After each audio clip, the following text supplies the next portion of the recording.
வணக்கம். மாலை முரசு செய்திகளை விரிவாக பார்ப்பதற்கு முன் தலைப்புச் செய்திகளை பார்க்கலாம். நாட்டின் 26வது புதிய தலைமை தேர்தல் ஆணையராக ஞானேஷ்குமார் நியமனம். தற்போதைய ஆணையர் ராஜீவ்குமாரின் பதவிக்காலம் இன்றுடன் நிறைவு பெறுவதை அடுத்து மத்திய சட்டத்துறை அமைச்சகம் நடவடிக்கை.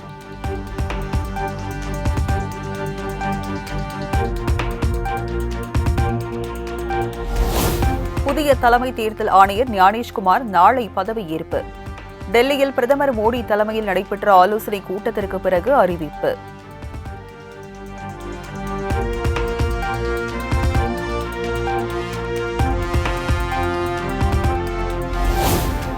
திருச்சி, மதுரையில் டைடல் பார்க் கட்டுமான பணிகளுக்கு இன்று அடிக்கல் நாட்டுகிறார் முதலமைச்சர் மு.க.ஸ்டாலின். சென்னை தலைமை செயலகத்தில் காணொலி மூலம் பணிகளை தொடங்கி வைக்கிறார்.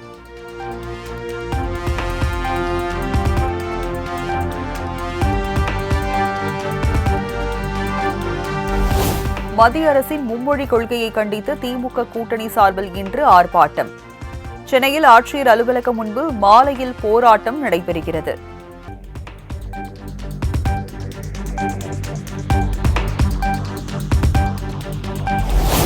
தமிழ்நாடு அரசின் நிதிநிலை அறிக்கை குறித்த கருத்து கேட்பு கூட்டம் சென்னை தலைமை செயலகத்தில் இன்று முதல் 3 நாட்கள் நடைபெறுகிறது.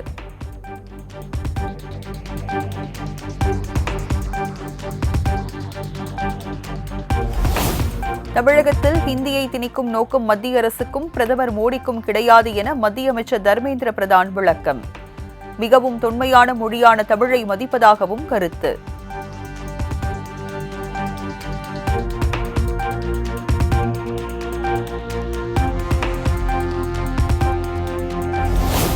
மும்மொழி கொள்கை விவகாரத்தில் தமிழகத்தில் சிலர் அரசியல் செய்கிறார்கள் என மத்திய அமைச்சர் தர்மேந்திர பிரதான் குற்றச்சாட்டு.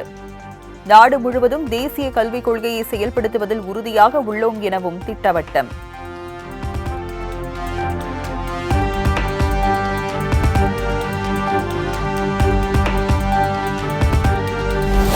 தமிழகத்தில் மத்திய அரசு நடத்தும் பள்ளிகளில் தமிழ் ஆசிரியர்கள் இல்லை என திமுக எம்எல்ஏ எழிலன் குற்றச்சாட்டு. சமஸ்கிருத மொழிக்கு ஆசிரியர்கள் உள்ள நிலையில் தமிழ் மொழியை கற்பிக்க ஆசிரியர்கள் இல்லை என விமர்சனம்.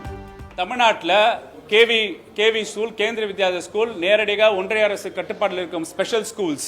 ஏன்னா ஒன்றிய அரசு தமிழ்நாட்டில் பொறுத்தவரைக்கும் ஸ்பெஷல் ஸ்கூல்ஸ், அது கேவி ஸ்கூல்ஸாக இருக்கட்டும், சைனிக் பள்ளியாக இருக்கட்டும், அதில் 53 சமஸ்கிருத ஆசிரியர்களுக்கு சம்பளம் கொடுக்குறாங்க, 100 இந்தி பேசும் ஆசிரியர்களுக்கு சம்பளம் கொடுக்குறாங்க. ஆனால் தமிழ் பேசும் ஆசிரியர்கள் 0.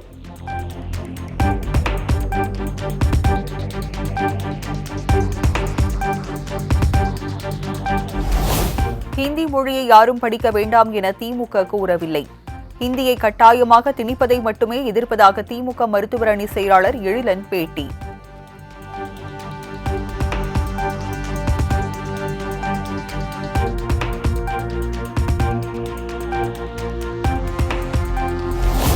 தனியார் பள்ளிகளில் படிக்கும் திமுகவினரின் குழந்தைகள் மட்டும் 3 மொழிகள் கற்கலாமா என அண்ணாமலை கேள்வி. அரசு பள்ளிகளில் இலவசமாக 3 மொழிகள் கற்கும் வாய்ப்பை ஏன் தடுக்கிறீர்கள் எனவும் விளாசல். படிக்கணும் பிரைவேட் ஸ்கூல்ல.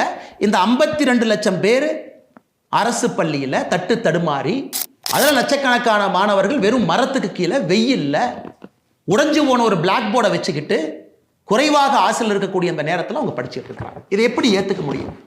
முதலமைச்சர் ஸ்டாலின் அவங்ககிட்ட இருந்து ஆரம்பிச்சு கடைசி திமுக கவுன்சிலர் வரைக்கும் நான் சொல்றேன். நான் யாரும் எடுக்கல. திமுகவுடைய கடைக்கோடியில் இருக்கக்கூடிய கவுன்சிலர் வரைக்கும் குழந்தைங்க 3 மொழி படிக்கிறாங்க. பிரைவேட் ஸ்கூலுக்கு போறாங்க, படிக்கணும். ஏன்னா அவங்க படிக்கணுமா, வெளிநாட்டுக்கு போகணுமா, நல்லா சம்பாதிக்கணுமா, மல்டிநேஷனல் கார்பரேஷன்ல வேலை பார்க்கணுமா, சிவில் சர்வீஸ்க்கு வரணுமா, அரசியல்வாதிகளாக வரணும். ஆனா அரசு பள்ளியிலே படிக்கக்கூடிய 52 லட்சம் மாணவர்கள் நாம் என்ன பண்ணணுங்க?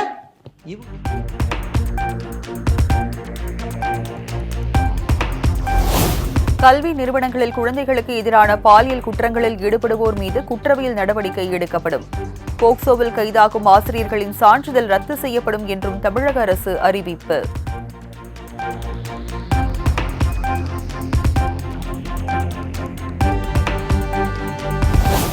ஆசிரியர்கள், பணியாளர்கள் நியமனம் செய்யப்படுவதற்கு முன்பு காவல்துறை சரிபார்ப்பு சான்று கட்டாயமாக்கப்படும். தமிழக தலைமை செயலாளர் தலைமையில் நடந்த ஆலோசனை கூட்டத்தில் முடிவு.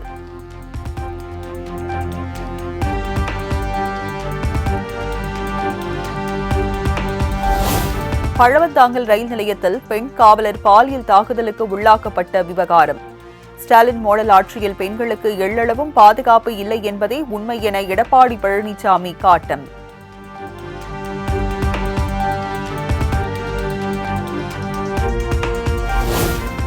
அதிமுக முன்னாள் அமைச்சர் ராஜேந்திர பாலாஜி மீது சிபிஐ வழக்கு பதிவு.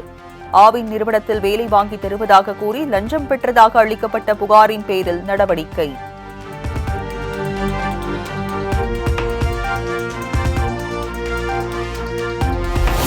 நிதானம் இல்லாமல் உளறியிருக்கிறார் அதிமுக எம்பி சி.வி. சண்முகம் என போக்குவரத்துத்துறை அமைச்சர் சிவசங்கர் காட்டம். அருவருக்கத்தக்க மொழியில் சி.வி. சண்முகம் பேசியதை பார்த்தால் குடிகாரன் பேச்சு விடிஞ்சா போச்சு என்ற பழமொழி நினைவுக்கு வருகிறது என சாடல்.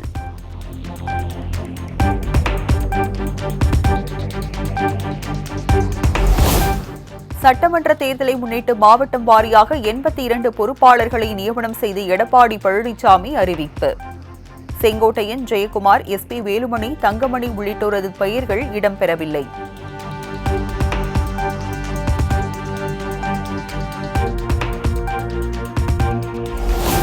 அரசியல் கட்சியில் மூத்த தலைவர், இளைய தலைவர் என்றெல்லாம் கிடையாது.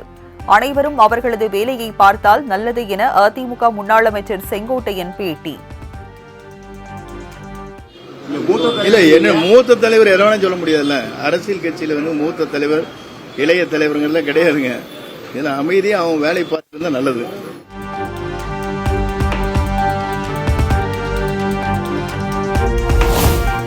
எம்ஜிஆர், ஜெயலலிதாவை விட தாம் பெரிய தலைவர் என இபிஎஸ் நினைத்தால் அவரை போல ஒரு கூமுட்டை இருக்க முடியாது. இபிஎஸ் ஒத்து வந்தால் ஒருங்கிணைந்த அதிமுக, இல்லையெனில் அவர் இல்லாத அதிமுக உருவாகும் என்று முன்னாள் அமைச்சர் வைத்திலிங்கம் பரபரப்பு பேச்சு.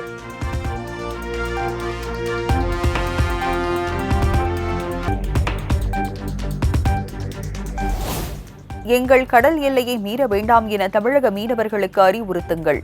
தமிழக அரசுக்கு இலங்கை மீன்வளத்துறை அமைச்சர் ராமலிங்கம் வேண்டுகோள்.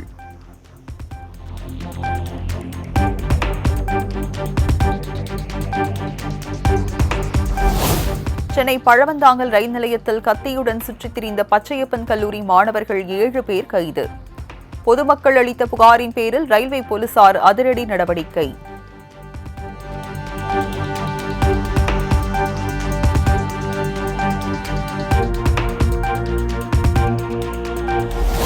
பழவந்தாங்கல் ரயில் நிலையம் அருகே பெண் காவலரை பாலியல் வன்கொடுமை செய்ய முயன்ற சம்பவம்.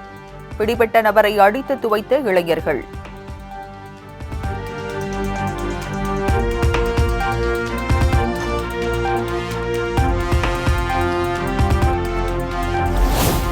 தென்காசியில் புதிதாக வாங்கிய கார்கள் பழுதானதால் ஷோரூமுக்கு 5 கிலோமீட்டர் தூரம் தள்ளி சென்ற ஓட்டுநர்கள். தரமில்லாத வாகனங்களை விற்பனை செய்தது ஏன் என நிர்வாகிகளிடம் வாக்குவாதம்.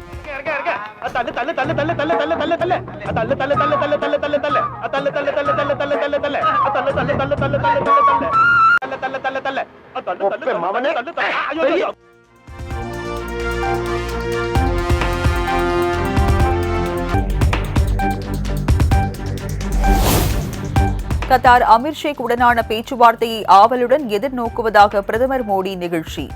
டெல்லி விமான நிலையத்தில் வரவேற்ற புகைப்படங்களை பதிவிட்டு பெருமிதம்.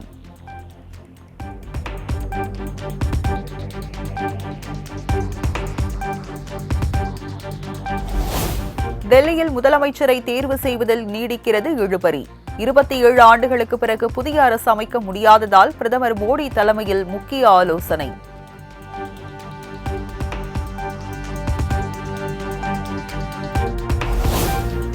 டெல்லியில் தேர்தல் முடிவு வெளியாகி 10 நாட்கள் ஆன பிறகும் முதலமைச்சர் அறிவிப்பை பாஜக வெளியிடாததன் எதிரொலி.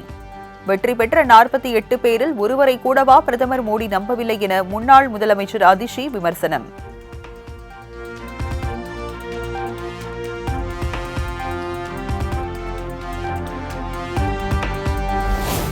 சீனாவை எதிரியாக கருதும் அணுகுமுறையை நிறுத்திக் கொள்ள வேண்டும் என்று சாம் பிட்ரோடாவின் கருத்து காங்கிரஸ் கட்சியின் கருத்து அல்ல.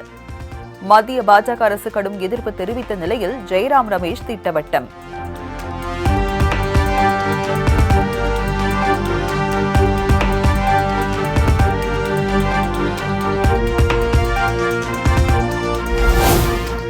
டெல்லி ரயில் நிலையத்தில் 18 பேர் உயிரிழப்புக்கு பின்னணியில் எந்த சதியும் இல்லை. சிசிடிவி கேமரா மற்றும் போலீஸ் விசாரணையில் உறுதி செய்யப்பட்டுள்ளதாக ரயில்வே அமைச்சர் அஸ்வினி வைஷ்ணவ் தகவல்.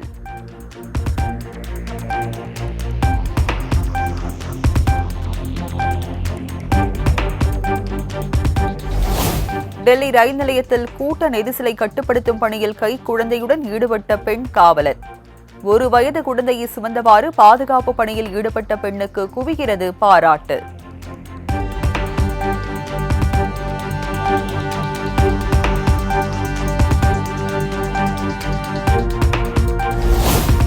ஜம்மு காஷ்மீர் மாநிலம் கட்ரா ரயில் நிலையத்தில் பாதுகாப்பு தீவிரம். டெல்லி ரயில் நிலையத்தில் கூட்ட நெரிசலில் சிக்கி 18 பேர் உயிரிழந்ததை அடுத்து போலீசார் நடவடிக்கை.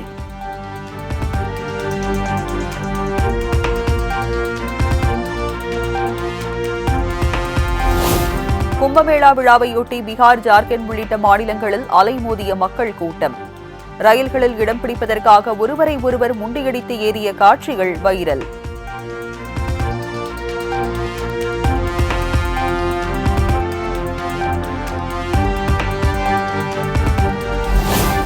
உத்தரப்பிரதேச மாநிலம் பிரயாக்ராஜ் கும்பமேளாவில் நேற்று ஒரே நாளில் மட்டும் 1,35,00,000 பேர் புனித நீராடல். ஜனவரி 13ஆம் தேதி முதல் 54 கோடிக்கு அதிகமானோர் திரிவேணி சங்கமத்தில் நீராடியதாக மாநில அரசு தகவல்.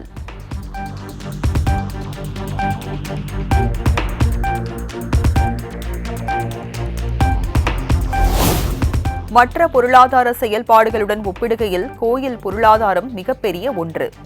திருப்பதி சர்வதேச கோயில்கள் மாநாட்டில் முதலமைச்சர் சந்திரபாபு நாயுடு பெருமிதம்.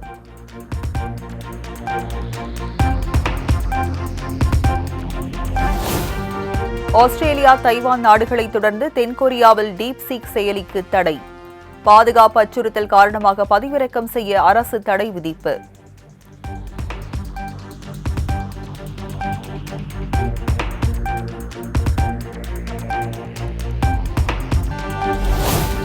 பிபிசியின் 2024ஆம் ஆண்டுக்கான இந்திய விளையாட்டு வீராங்கனை விருது பெறுவது மகிழ்ச்சி. ஒலிம்பிக் வீராங்கனை மனு பாக்கர் பெருமிதம்.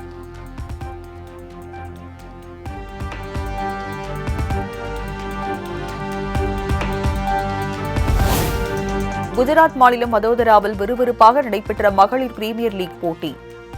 ஸ்மிருதி மந்தனாவின் மிரட்டல் அடியால் டெல்லியை 8 விக்கெட் வித்தியாசத்தில் வீழ்த்தியது ராயல் சேலஞ்சர்ஸ் பெங்களூரு அணி.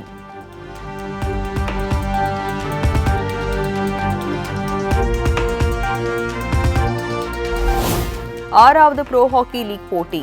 ஒடிசா மாநிலம் புவனேஸ்வரில் இன்று இரவு நடைபெறும் ஆட்டத்தில் இந்தியா, ஜெர்மனி அணிகள் பல பரீட்சை.